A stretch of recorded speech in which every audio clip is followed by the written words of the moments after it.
I've been thinking a lot about this week because it's the week that most of the world, or at least the Christian world, celebrates what we call Easter or Resurrection Weekend.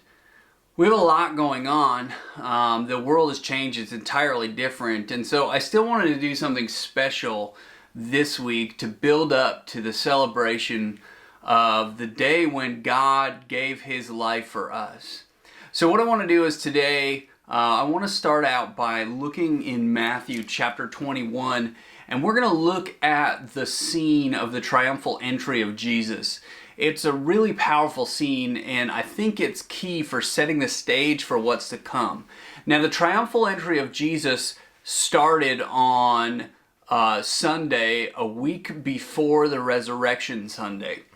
And in Matthew chapter 21, I'm going to bring up some points with you about what happens and some significant points that are built into this story. Now, when they drew near Jerusalem and came to Bethphage at the Mount of Olives, then Jesus sent 2 disciples, saying to them, "Go into the village opposite you, and immediately you will find a donkey tied and a colt with her." Now, this is interesting to start off with because when a king or a coming king was announced or came in after war, they would ride a horse because a horse is a triumphal animal. It's an animal of prestige. And some have suggested, well, why didn't Jesus ride into the city on a white horse? Kind of like in Revelation.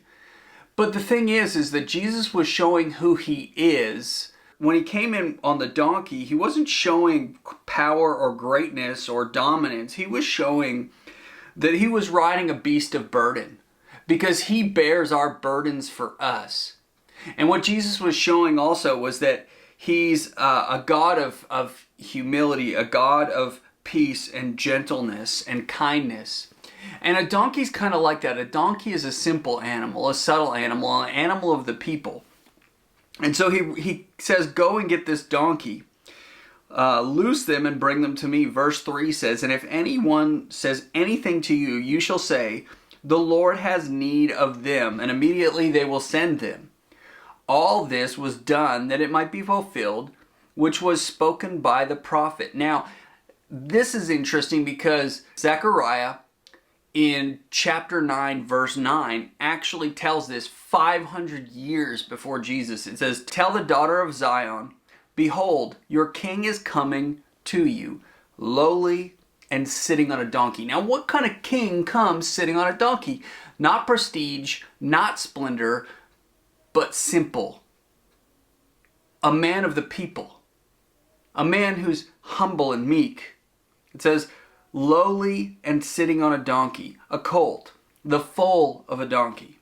Verse 6, "So the disciples went and did as Jesus commanded them.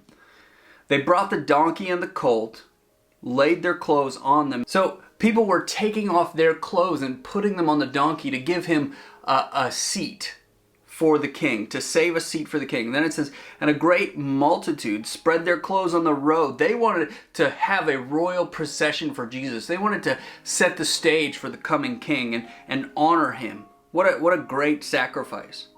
Others cut down palm branches from trees and spread them on the road. This was a celebration. This was a festivity. And if you were in the city of Jerusalem, you would not have missed this. Everyone knew when this was happening. There was noise, there was shouting, there was dancing, there was joy. And the people said this. They said, "Hosanna, Son of David.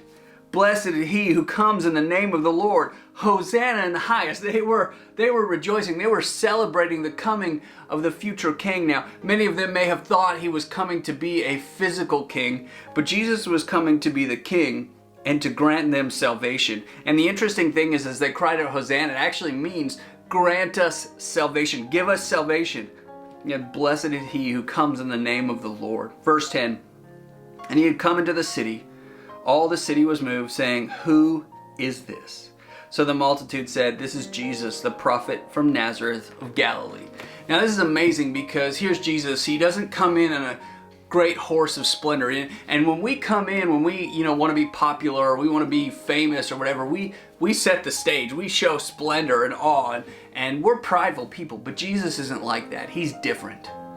And it's amazing that God would come and be humble and meek and not want all the splendor, but he would come to show his humility because he was setting the stage for what was to come the weekend after, for the things that were going to happen. And when Jesus was ready, he was coming in on this road to Jerusalem on this donkey, peaceful, humble, and meek. Now the interesting thing is that just a few days later on Friday, Jesus would leave the city. Here he's going into the city and the people are praising him and they're rejoicing and they're saying, "Save us." And within just a few days, the tides turn and the crowd's attitude changes. People are spitting at him and yelling at him and mocking him as he carries the cross and shame. Now it's interesting that Jesus would go from these people parading him in and rejoicing and celebrating him to all of a sudden they're mocking him and making fun of him. We'll talk more about that later in the week, but for now I just want you to think, here's this 1 minute and everyone is parading Jesus, and very soon after they turn on him. Now, I don't know about you, but in this situation that we're in, a situation of hurt and shame and hiding out and loneliness and lack of hope, this time we could really use the hope that Jesus provides us.